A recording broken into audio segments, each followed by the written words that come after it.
ఆలపించుకుందాం.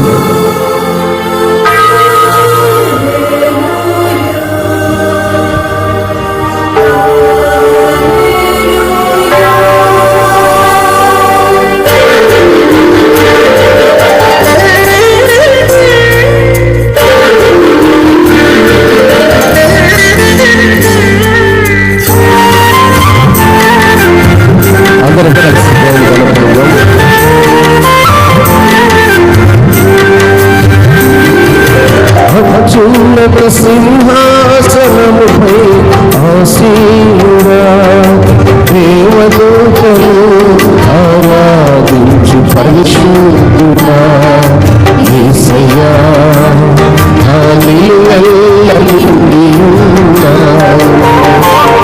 నా మనసారని సన్నిధిలో సాగిలపడి నమస్కారము చేసేరా, సాగిలపడి నమస్కారము చేసేరా, నా మనసారని సన్నిధిలో సాగిలపడి నమస్కారము చేసేరా, సాగిలపడి నమస్కారము చేసేరా.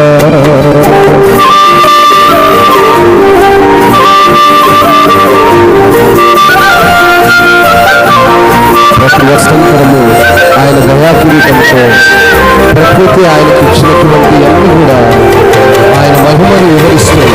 అవును దేవా, నూతన సంవత్సరపు మొదటి పునరుద్ధాన ఆరాధనలో మమ్మల్ని ఇచ్చిన దేవా నీకు స్తోత్రాలు.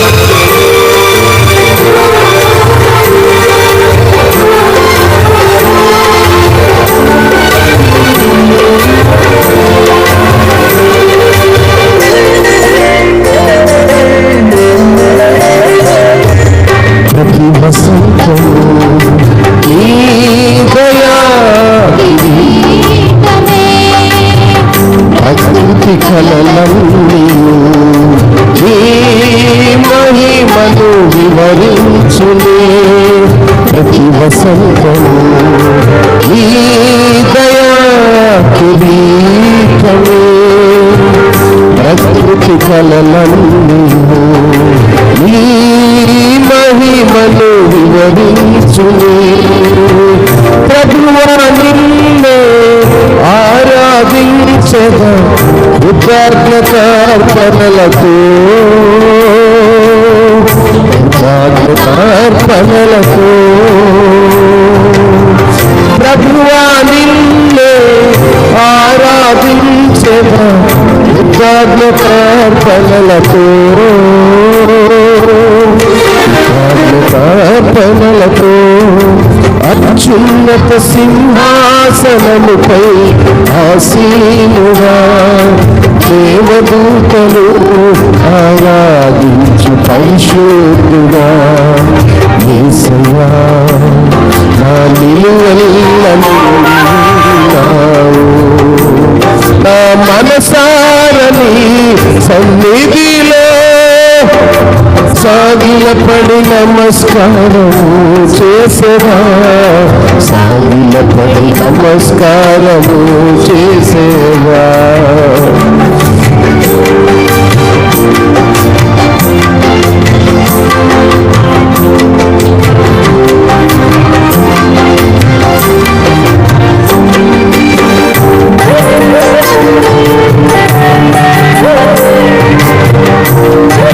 పరిగణించిన నా సాక్షి జీవితం పరిశుద్ధాత్ముడే మమ్మల్ని నడిపిస్తున్నాడు. అవును, మన సాక్షి జీవితం ఈ లోకంలో పరిమళించేదిగా ఉండాలి.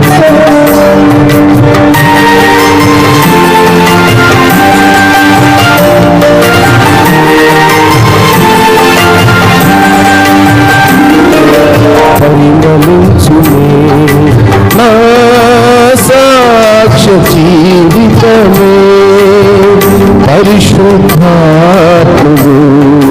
నన్ను నడిపించుచున్నందునే పరిమళించునే నా సాక్ష్య జీవితమే పరిశుద్ధాత్ముడు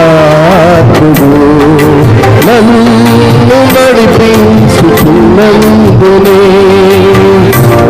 పరిశుద్ధాత్మలో ఆనందించగా హర్షధ్వనులతో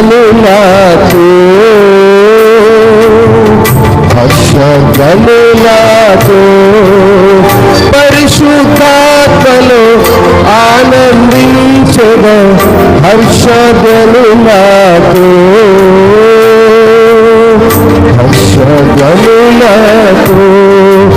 అత్యున్నత సింహాసనముపై ఆసీనుడా దేవదూతలు ఆరాధించు పరిశుద్ధుడా యేసయ్యా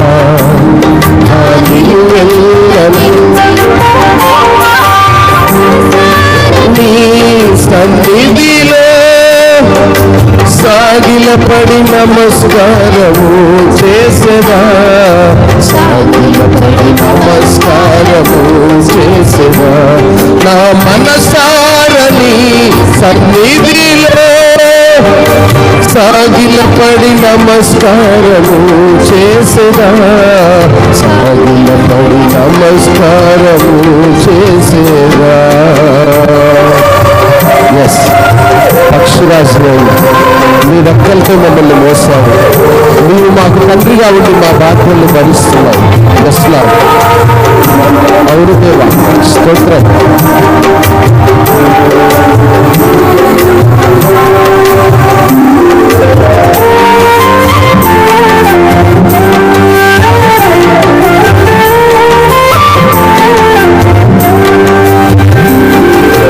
పక్షిరాజుని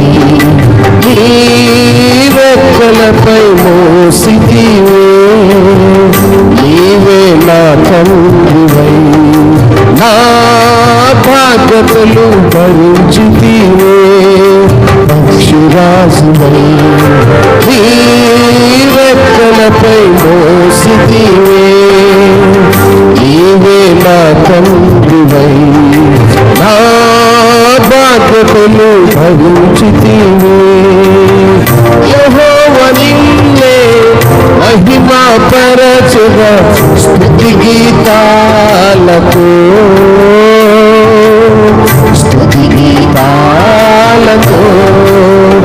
యెహోవా నిన్నే మహిమా పరచుగా స్తుతి గీతాలతో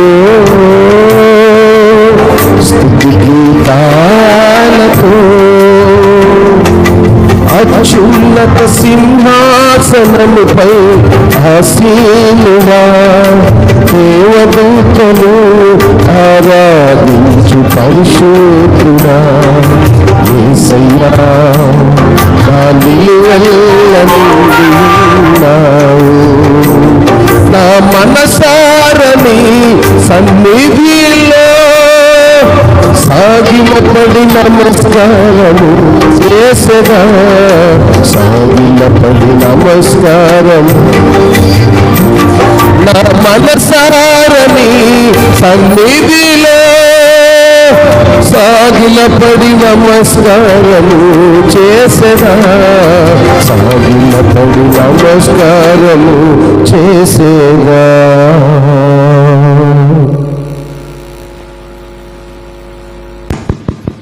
దేవుని యొక్క ఉన్నతమైన కృపలో ఆయన్ని స్తుతించి ఘనపరిచి ఆరాధించేటువంటి ఉన్నతమైన కృపను బట్టి దేవుని సన్నిధానంలో ఈ నూతన సంవత్సరపు మొదటి పునరుద్ధాన దినములకు చేరొచ్చిన మీకందరికీ ప్రభు పేరిట వందనాలు. అందరికీ వందనాలు. మీరు కూడా అందరూ ఒకరికొకరు వందనాలు చెప్పుకోండి. వందనాలు చెప్పుకోండి.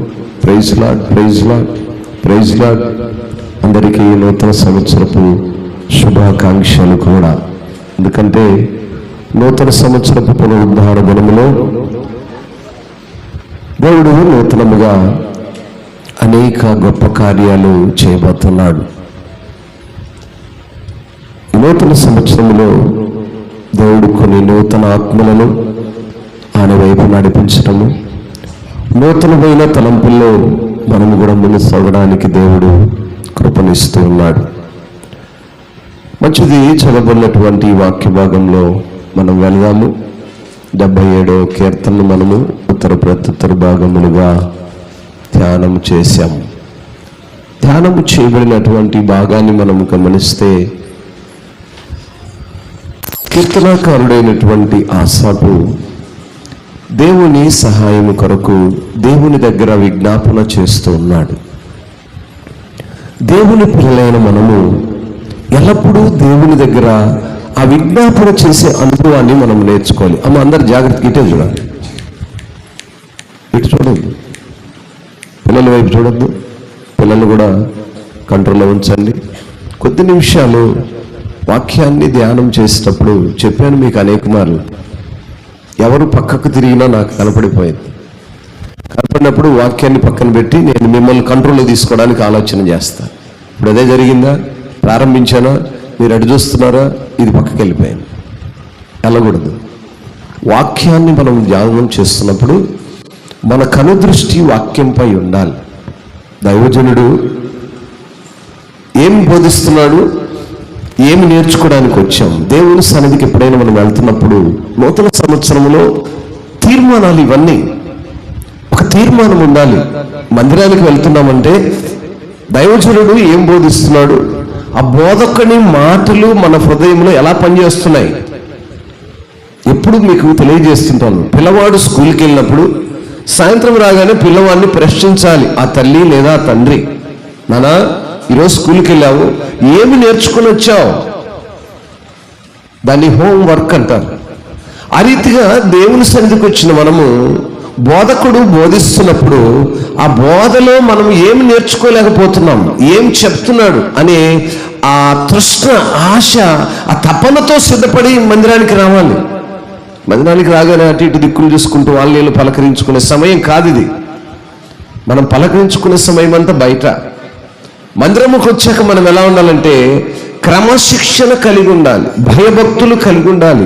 మన భక్తి జీవితము దేవుని కనపరచబడాలి.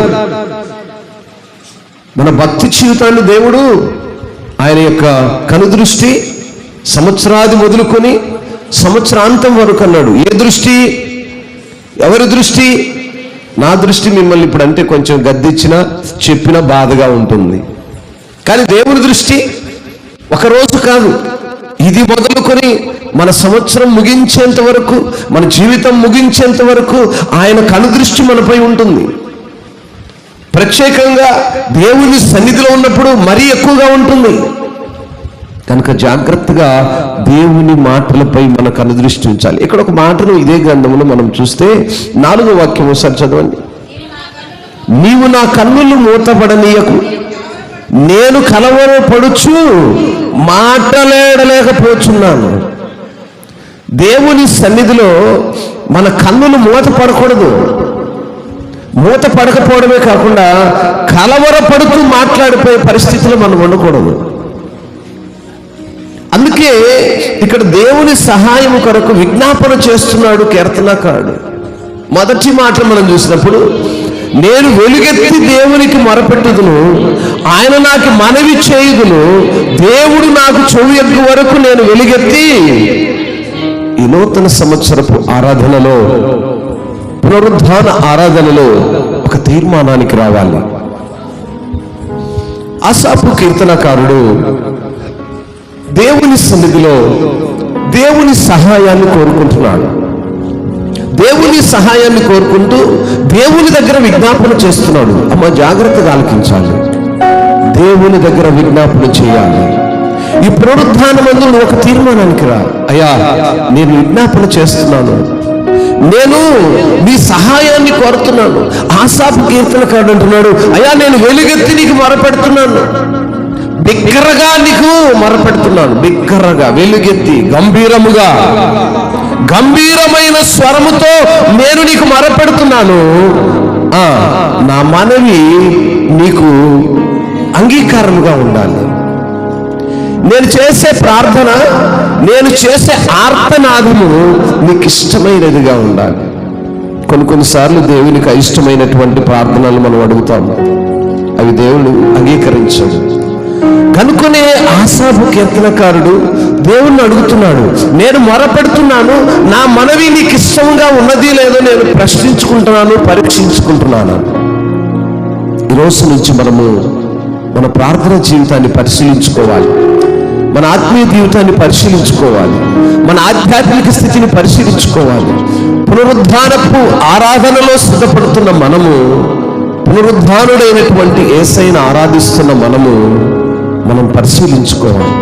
దేవుని దగ్గర విజ్ఞాపన చేయాలి, మనవి చేయాలి, అడిగే అనుభవానికి వెళ్ళాలి. ఎప్పుడు వినే అనుభవంలోనే ఉండొద్దండి. ఎప్పుడు ఎవరో ఒకరు వస్తున్నారు, సంవత్సరం మొదలుకొని సంవత్సరాంతం వరకు ఎవరో ఒక సేవకుడు వస్తాడు, ఏదో బోధిస్తాడు, వింటున్నాము, వెళ్ళిపోతున్నామంటే అది జీవితానికి అర్థం లేదు. పరమార్థం లేనటువంటి జీవితం, అర్థము కలిగిన జీవితాన్ని, పరమార్థాన్ని పొందుకునే అనుభవాన్ని మనం పెంపొందించుకోవాలి. మన ఆత్మీయ జీవితము దినదినము వర్ధిల్లే అనుభవంలోనికి వెళ్ళాలి. కనుకనే భక్తుడు మొరపెడుతున్నాడు. ఈరోజు నువ్వు మొరపెట్టే అనుభవాన్ని మొదట తీర్మానం చేసుకో. మనవి చేసే ఆ యొక్క అనుభవాన్ని తీర్మానం చేసుకో.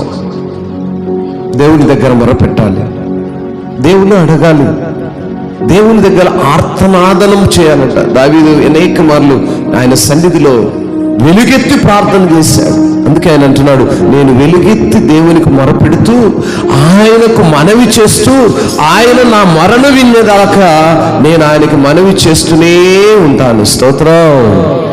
ఈరోజు మనం తీర్మానం చేసుకోవాలి, అయ్యా నేను నీకు మొరపెడుతున్నప్పుడు నా మొరకు జవాబు వచ్చేలాగా మొరపెట్టే అనుభవాన్ని నాకు దయచేయి. నాకు ప్రార్థన చేసే అనుభవాన్ని దయచేయి. వినుట మట్టుకే కాదు, నా హృదయంలోనికి వాటిని అన్వయించుకుంటే అనుభవాన్ని దయచేయి. ఈరోజు ఒక నూతన తీర్మానం, మొరపెట్టే అనుభవం. ఆయన మొరపెడుతున్నాడు, I cry aloud to God and he will hear me. నా ప్రార్థన పైన, నా మనవి పైన నీ కన్ను దృష్టి, నీ చెవు నుంచు. నిజంగా ఎంత గొప్ప మాటలు కదా. ఈరోజు మొదటి దినంన దేవుడు నీతో, నాతో, మనతో మాట్లాడుతున్నాడు. బిడా, నువ్వు మొరపెట్టాలి, మొరపెట్టు అని అడుగుతున్నాడు ఆయన.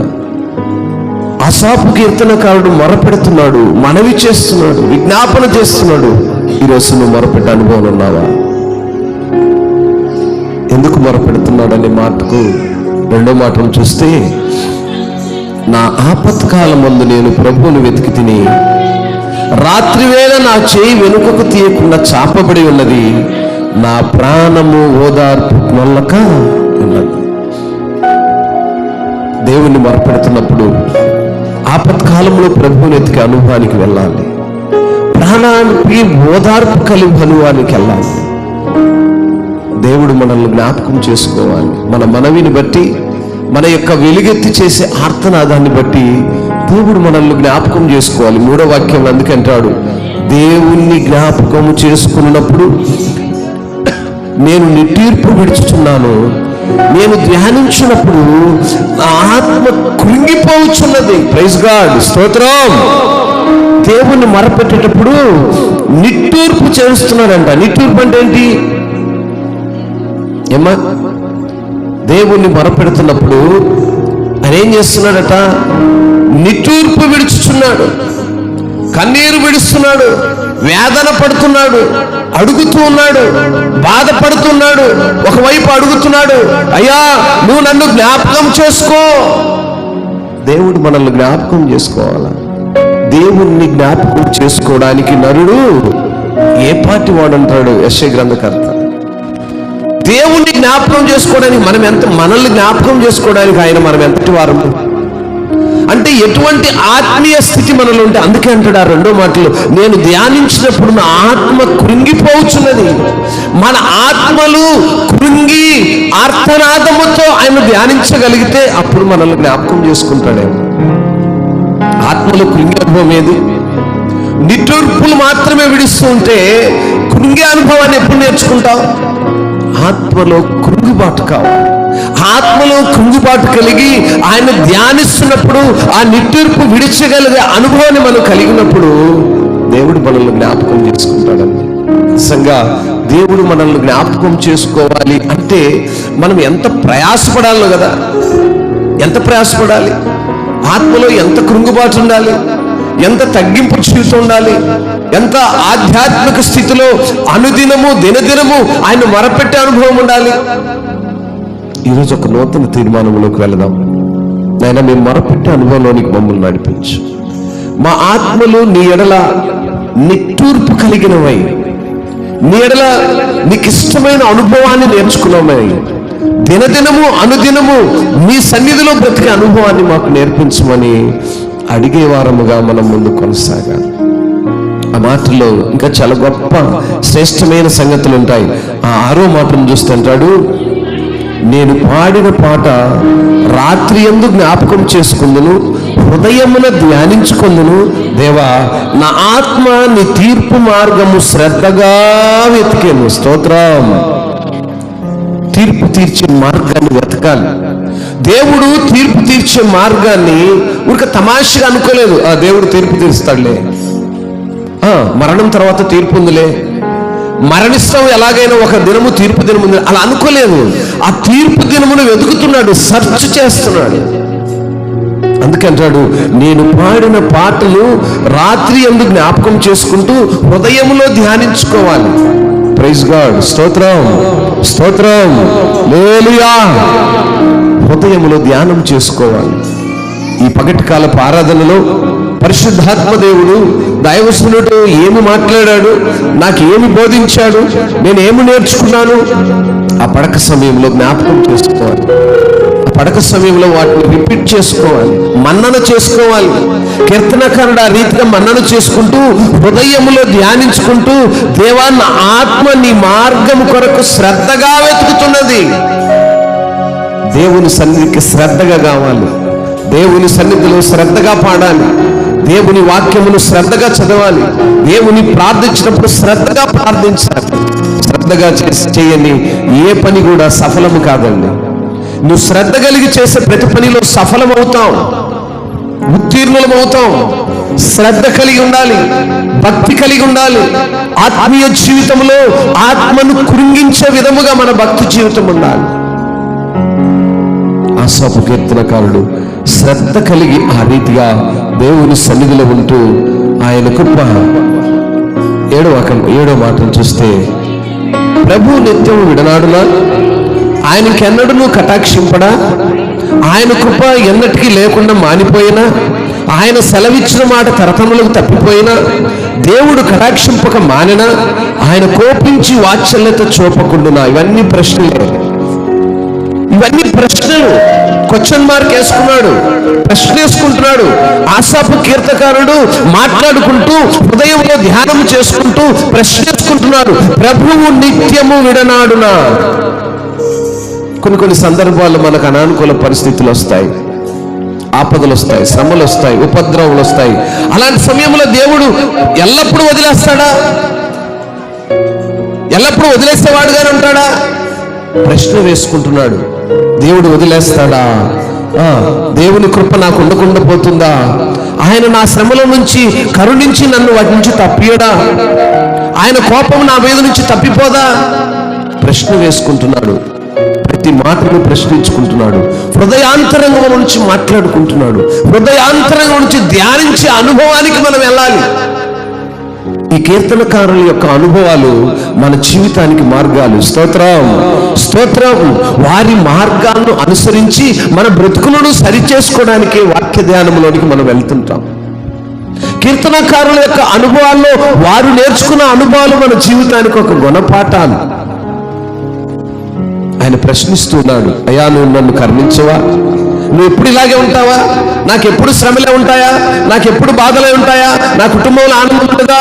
నా కుటుంబంలో సంతోషం ఉండదా? నా బ్రతుకు దినములు ఇలాగే ఉంటాయా? ఎప్పుడు ఇలాగే ఉంటాయా? ఉండునా? ప్రశ్న వేస్తున్నాడు. తను ప్రశ్నించుకుంటూ దేవునితో మాట్లాడుతున్నాడు. నువ్వు నన్ను కరుణించవా? ఇప్పుడు నేను ఇలాగే ఉంటానా? నీ వాత్సల్యం నాపై ఉండదా? ఈరోజు నువ్వు ఏ పరిస్థితిలో ఉన్నావో, బాధలో ఉన్నావు, శ్రమలో ఉన్నావు, ఏ అక్కర కలిగి ఉన్నావో, ఏ అవసరత కలిగి ఉన్నావో నాకు తెలియకపోవచ్చు. నిన్ను నన్ను సృష్టించినటువంటి పరమ తండ్రికి సమస్తము సాధ్యం. స్తోత్రం. హృదయాంతరంగంలో ఎరిగిన దేవునికి సమస్తము సాధ్యం. ఒకవేళ నీ హృదయంలో నీ మనసులో ఏముందో నాకైతే తెలియకపోవచ్చు, కానీ నిన్ను నన్ను కన్న తండ్రికి మన ప్రతి ఒక్కరు తెలుసు. గనుకనే కీర్తనాకారుడు ఆ దేవుని సన్నిధిలో ప్రశ్న వేసుకుంటున్నాడు, ప్రభువు నిత్యము విడనాడునా? అంటే దేవుడు ఎల్లప్పుడూ నన్ను వదిలేస్తాడండి? దేవుడు ఎప్పుడూ ఎల్లప్పుడూ వదిలేయడు. కొన్ని సమయాల్లో దేవునికి అయిష్టమైన కార్యాలు మన జీవితాల్లో కనపరచబడినప్పుడు దేవుడు పక్కకు నెట్టేస్తాడు. వాటిని తెలుసుకొని మరల్చబడినప్పుడు మళ్ళీ ఆయన హక్కున చేర్చుకుంటాడు. ఆ సత్యాన్ని మనం తెలుసుకోవాలి. దేవుడు మనల్ని వదిలేశాడు, ఈరోజు శ్రమ వచ్చింది, బాధ వచ్చింది, ఇబ్బందులు వచ్చినాయి, ఇరకాటంలో ఉన్నావంటే నువ్వు ఎక్కడో తప్పిపోయావేమో ఒకసారి పరిశీలించుకొని, ప్రభువా నేను ఎక్కడ తప్పాను, ఎక్కడ పడిపోయాను, ఎక్కడ లోపం జరిగింది అని నువ్వు ప్రశ్నించుకొని దేవునితో మాట్లాడితే సరిచేస్తాడు. తెలిసి తెలియక మన జీవితాలు కొన్నిసార్లు తప్పులు జరుగుతుంటాయి.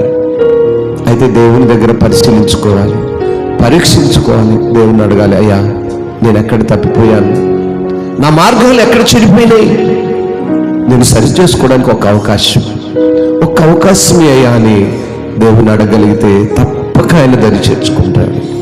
అందుకంటున్నాడు 10వ వాక్యం అంటాడు కదా, అందుకు నేను ఇలాగ అనుకొనుచున్నాను, మహోన్నతుని దక్షిణ హస్తము మార్పునందని అనుకున్నట్టుకు నాకు కలిగిన శ్రమయే.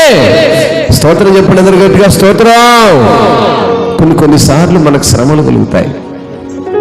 ఆ శ్రమ కలిగినప్పుడు ఇలా ప్రశ్నించుకోవాలి. అందుకే తను అనుకుంటున్నాడు, నేను ఇలా అనుకుంటున్నాను, దేవుని యొక్క దక్షిణ హస్తము మార్పు నొందెననుకొనుటకు నాకు కలిగిన శ్రమ ఒక కారణం. అంటే నాలో ఏదో తప్పిదము జరిగింది, ఏదో పొరపాటు జరిగింది, పొరపాటు వల్లనే నాకు ఈ శ్రమ వచ్చింది, గనుక నేను దాన్ని సరిచేసుకునే మార్గము. ఎంత చక్కగా తన అనుభవాన్ని తన యొక్క హృదయంలో నుంచి మన్నన చేసుకుంటూ, ప్రశ్నించుకుంటూ, సమాధానపడుతూ, దేవుని మాటలను స్తుతిస్తూ గణపరుస్తున్న వాడుగా ఉన్నాడు. ముందంతా ప్రశ్న వేసుకున్నాడు, నన్ను దేవుడు ఎప్పుడు ఇలాగే ఉంచుతాడా? మరలా అనుకుంటున్నాడు, దేవుడు నాకు శ్రమ పెట్టుట వలనే నేను మార్పు నంది మరలా ఆయన దగ్గరికి వెళతానని నాకు ఈ శ్రమనిచ్చాడేమో. ఇప్పుడు ఆలోచన చేయాలి. కొన్నిసార్లు మనం అనుకున్న కార్యాలు ముందుకు వెళ్ళినట్టే ఉండి వెనక్కి వస్తుంటాయి. అప్పుడేమనుకోవాలట, ఈ వెనక్కు వెళ్ళేటువంటి ఈ ఒక అడుగు వెనక వేయటంలో దేవుడు 4 అడుగులు ముందుకు నడిపించే అనుభవం ఉంటుందేమో. అందుని బట్టి ఆ శ్రమ ఎనుక నాకు మార్పు నుండి ఒక అవకాశం వస్తుంది. శ్రమ రావాలి, దేవుని దగ్గరికి సమీపం అవుతాం. ఏమండి, బాధ లేకపోతే దేవుని దగ్గరికి వెళ్ళినవాడు ఎవడెళ్ళడు, దేవుని లెక్కలో కూడా తీసుకోడు. శ్రమ కలిగి బాధ కలిగి ఎప్పుడైతే ఆయన శరణు తెచ్చి ఆయన దక్షిణ హస్తము కొరకు ఎదురు చూస్తుంటావో అప్పుడు నీకు కలిగిన మేలును బట్టి నీ బ్రతుకు దినములు మార్పు చెందుతాయి. స్తోత్రం. సంపూర్ణంగా సమస్తము కలిగిన వాడెవడు దేవుని దగ్గరికి రాడు, నాకేమిలే అనుకుంటాడు. ఏమి కలిగి ఉన్నటువంటి వానికి ధనమునంత మాత్రమే సరిపోదు, ఆరోగ్యం సహకరించదు. ఆరోగ్యము ధనము రెండున్నంత మాత్రాన సరిపోదు, పరిస్థితులు అనుకూలించవు. ఇలా ఏదొక్క మార్గములో నువ్వు పడిపోవటం వలనే మార్పు చెంది దేవుని దగ్గరికి వస్తా ఉంటాడు కీర్తనకారుడు. Yes, exactly right.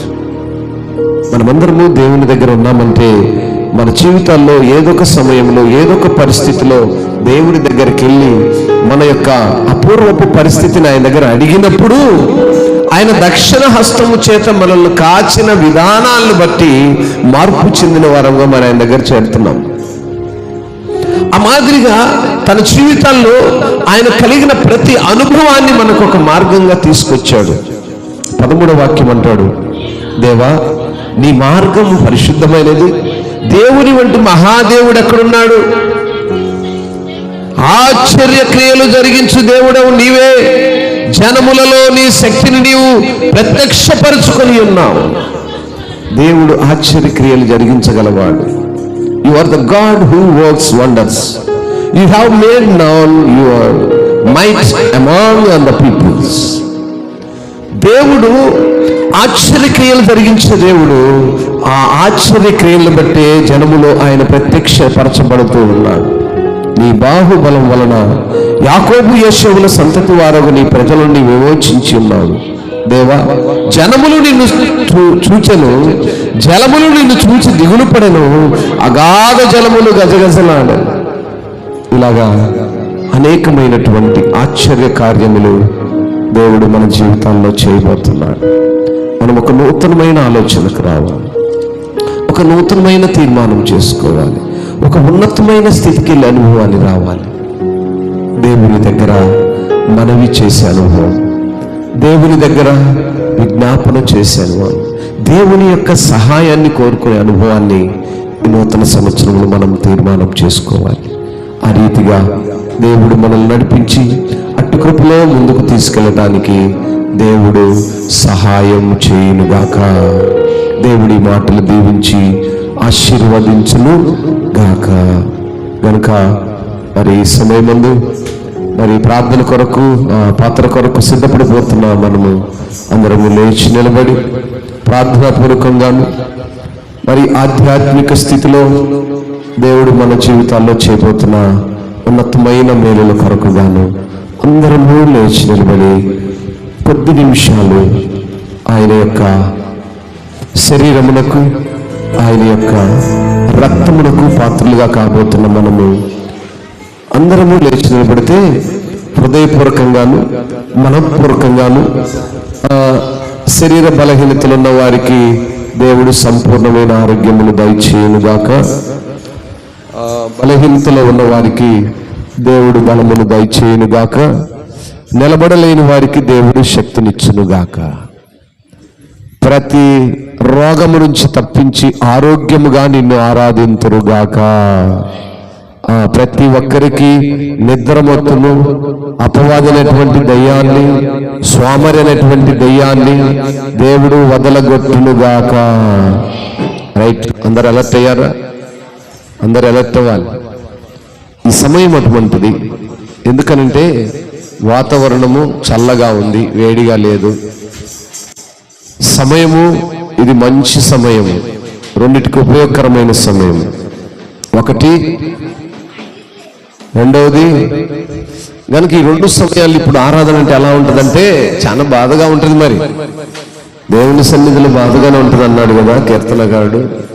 కాబట్టి బాధగా ఉన్నప్పటికీ ఆ చేదైన అనుభవాన్ని, అందుకంటాడుగా మారాను మధురముగా మార్చగల దేవుడు. ఇప్పుడు మీకు నిద్ర అనేది మారా, దాన్ని దేవుడు మధురంగా మార్చాలి. కాళ్ళ నొప్పులు ఒక మార, నిలబడలేకపోవడం ఒక మార, ఆ చేదైన అనుభవాన్ని దేవుడు మధురముగా మార్చునుగాక. రైట్, అందరూ సంతోషంగా దేవుని ఆరాధిద్దాం. సంతోషంగా దేవుడు చేసిన కార్యాలను బట్టి నూతన సంవత్సరపు మరి పునరుద్ధాన దినపు మొదటి ఆరాధనలో ఎంత సంతోషంగా ఉండాలి మనము. ఎవరు కూడా నిరుత్సాహంతో ఉండకూడదు, ఎవరు కూడా మరి సోమరుల వలె ఉండకూడదు. ఉత్సవంగా నోరు తెరిచి దేవుని గణపరిచేవారుగా ఉండాలి. అయా, నిన్ను అడిగే కృపనిచ్చినందుకు స్తోత్రం అనాలి, సజీవుడిగా ఉంచినందుకు స్తోత్రం అనాలి. ఇదిగో ఆరాధనలో ఉండటానికి నాకు ఇచ్చిన ఆరోగ్యాన్ని బట్టి స్తోత్రం అన్నారు. ఒకవేళ బలహీనంగా ఉంటే మరి అసాపు వలె నాయనా నేను విజ్ఞాపన చేస్తున్నాను, వెలుగెత్తి నిన్ను మొరపెట్టడానికి కావాల్సిన శక్తిని మనం అడుగుదాం. కనుక అందరము కూడా దేవుని సన్నిధిలో విజ్ఞాపన చేసే అనుభవానికి వెళ్ళాలి. అందరము కళ్ళు ముద్దాము, అందరము కళ్ళు ముద్దాము. ఒకసారి విన్న మాటలను ఆశాపులాగా నేను కూడా అయ్యా మొరపెట్టాలని ఆశపడుతున్నాను, వెలుగెత్తి నిన్ను ఆర్తనాదం చేయాలని ఆశపడుతున్నాను. నా మనవి, నాకు విజ్ఞాపన నీ సన్నిధి చేరాలని ఆశపడుతున్నాను. ఇలా ఆశపడాలి. లోకంలో ఉన్న ఎన్నిటి కొరకు మనం ఆశపడుతుంటాం, కానీ నీతో వెలుగెత్తి నిన్ను ఆరాధించే అనుభవాన్ని నాకు దయచేయమని ఆశపడదాం.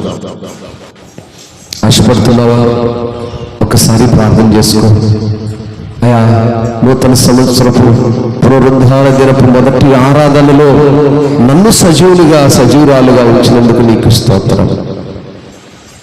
ఈ ప్రత్యేక సమయంలో నాయనా మేము నిన్ను ఆరాధించడానికి సిద్ధపడ్డాము, విజ్ఞాపన చేయడానికి సిద్ధపడ్డాము. మా విజ్ఞాపనలో మీ దరి చేరాలని, మా ప్రార్థనపై మీకు అనుదృష్టి ఉంటుందని, ఈ నూతన సంవత్సరంలో ఒక ప్రత్యేకమైన బిడ్డలుగా ఈ సంవత్సరాది మొదలుకొని అంతం వరకు నీ కృపలోనే, నీ సన్నిధిలోనే వర్ధిల్లే అనుభవంలోనికి మేము వెళ్ళాలని ఆశపడుతున్నామయ్యా. ఆశపడి ప్రతి ప్రాణాన్ని దేవుడు తృప్తిపరుస్తాను. ఆశపడు అయ్యా. గడిచిన జన్మలన్నా నీకు దూరస్తులుగా బ్రతికాను, నీకు అయిష్టమైన కార్యాలు చేశాను, నాలో ఎన్నో లోపాలు ఉన్నాయి. నిన్ను ప్రార్థించలేని లోపము, నీ సన్నిధికి నడవలేని పాపము నా హృదయంలో ఉంది. ఇదిగో ఇప్పుడు తీర్మానం చేసుకుంటానయ్యా, ఇది మొదలుకొని నీ సన్నిధిలో ఉండాలి. నన్ను బట్టి నా బిడ్డలు నడుస్తారు, నన్ను బట్టి నా కుటుంబం నడుస్తుంది, నన్ను బట్టి నా ఇరుగు పొరుగు వారు నన్ను ఘనపరుస్తారు. నాకున్న దైనందిన ఆధ్యాత్మిక స్థితిని బట్టి నాకు విలువ ఘనత వస్తుందన్నావు. నీ సన్నిధిలో ఉంటే ఘనత, నీ సన్నిధిలో ఉంటే విలువ, నీ సన్నిధిలో ఉంటే ఆశీర్వాదం, నీ సన్నిధిలో ఉంటే అనేకమైనటువంటి దీవెనలతో అనేక మందికి మాదిరిగాను నేను వెలుగులో ఉన్నాను, చీకటిలో ఉన్న వారిని వెలిగించే అనుభవానికి నడిపించే కృపను కలిగి ఉంటానని ప్రార్థన చేయి.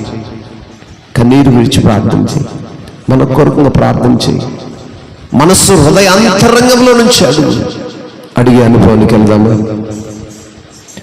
పచ్చిక గల చోట్ల పరుండ చేసితివే, జీవ జలములు త్రాగనిచ్చితివే. పచ్చిక గల చోట్ల పరుండ చేసితివే, జీవ జలములు త్రాగనిచ్చితివే. సేదనిచ్చితివే, నీతియు శాంతియు నాకిచ్చితివే. నా ప్రాణమునకు సేదనిచ్చితివే, నీతియు శాంతియు నాకిచ్చితివే. ఆనందమే ఆశ్రయపురమైన యేసయ్యా నీలో ఆనందమే, పరమానందమే. ఆశ్రయపురమైన యేసయ్యా నీలో ఆపత్కాలములన్నిటిలో ఆదరించిన అక్షయుడా నీకే స్తోత్రము. ఆపత్కాలములన్నిటిలో ఆదరించిన అక్షయుడా నీకే స్తోత్రము. ఆనందమే, పరమానందమే. ఆనందంగా, సంతోషముగా ఆశ్రమైనటువంటి యేసయ్యను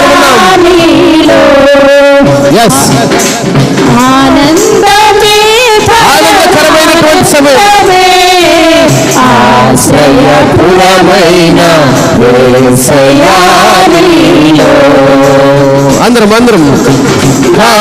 ఆనందకారపు లోయలలో నేను సంచరించిన దేనికి భయపడను. గడంధకారపు లోయలలో నేను సంచరించిన దేనికి భయపడను. నీ దుఃఖాలయు నీ దైవమును అనుదినం అనుక్షణం కాపాడునే. అందరూ స్వరమెత్తు, సడుగు అయ్యా, నేను నోరు తెరిచి వెలుగుతున్నాను. నీ దుడ్డుకర, నీ దండము నన్ను అనుక్షణం అనుదినం నన్ను కాపాడుతున్నాయా.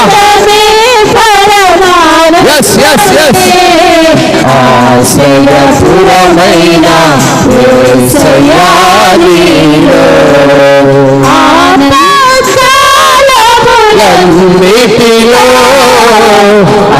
ఆదరించిన అక్షయుడా నీకే స్తోత్రము.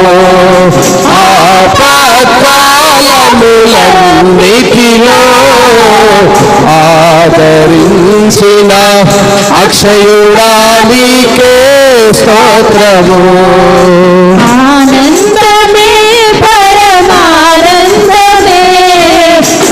ఆశ్రయపురమైన యేసయ్యా నీలో నా శత్రువుల ఎదుటే నీవు నాకు విందును సిద్ధము చేశావు.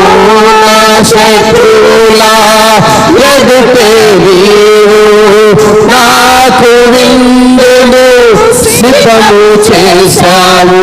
నీతో నేను నీ మందిరములో నివసము చేసిన చిరకాలము.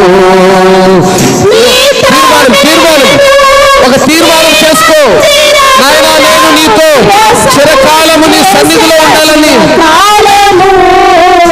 ఆనందమే పరమానందమే ఆశ్రయపురమైన యేసయ్యా నీలో ఆపత్కాలములన్నిటిలో ఆదరించిన అక్షయుడా నీకే స్తోత్రము. ఆపత్కాలములన్నిటిలో ఆదరించిన అక్షయుడా నీకే స్తోత్రము. ఆనందమే పరమానందమే ఆశ్రయపురమైన. అవునైనా నీ సన్నిధిలో మాకు ఆనందం, నీ సన్నిధిలో మాకు సంతోషం. ఆపత్కాలములన్నిటిలో మమ్మల్ని ఆదరించిన యేసయ్యా నీకు స్తోత్రం. మా ప్రాణమును సేవకిచ్చి నీతి శాంతించిన దేవా నీకు స్తోత్రం. నీ గుడ్డు కరెక్ట మమ్మల్ని ఆనందించిన దేవా నీకు స్తోత్రం. నీ దండ మమ్మల్ని అనుదినము అనుక్షణం కాపాడుతున్న దేవా స్తోత్రం. స్తోత్రం స్తోత్రం.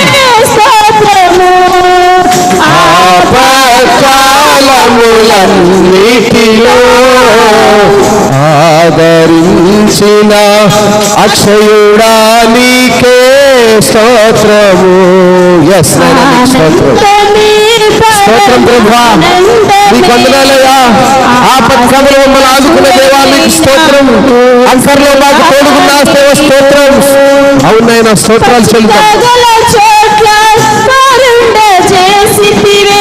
జీవజలములు తాగనిచ్చితివే, పచ్చికగల చోట పారుండ చేసితివే.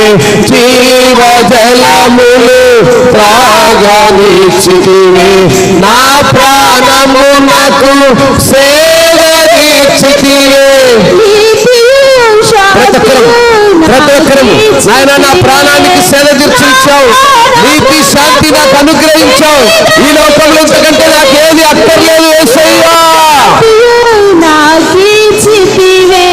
ఆనందమే పరమానందమే ఆశ్రయపురమైన యేసయ్యా నీలో. అవునైనా ఆనందము పరమానందము సమస్తము నీలో ఉన్నాయా. ఆపత్కాలంలో ఆదరించే దేవా నీకు స్తోత్రం. ఆశ్రయముగా మమ్మల్ని ఆదుకున్న దేవా నీకు స్తోత్రం. Yes yes. అన్నిటిలో ఆదరించిన అక్షయుడా నీకే స్తోత్రము.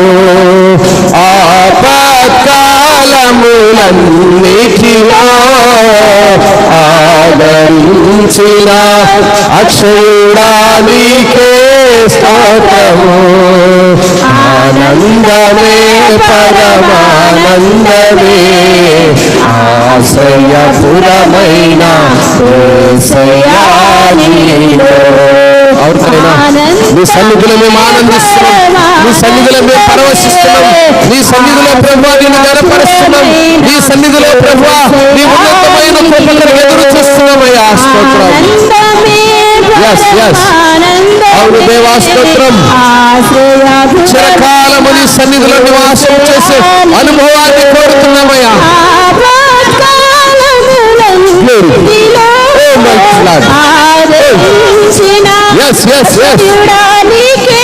స్తోత్రము. ఆపత్కాలములన్నిటిలో ఆదరించిన అక్షయుడా నీకే స్తోత్రము. ఆపత్కాలములన్నిటిలో ఆదరించిన ఆదరించిన అక్షయుడా నీకే స్తోత్రము. ఆపత్కాలములన్నిటిలో ఆదరించిన అక్షయుడా నీకే స్తోత్రము. Praise God. స్తోత్రం. హల్లెలూయా.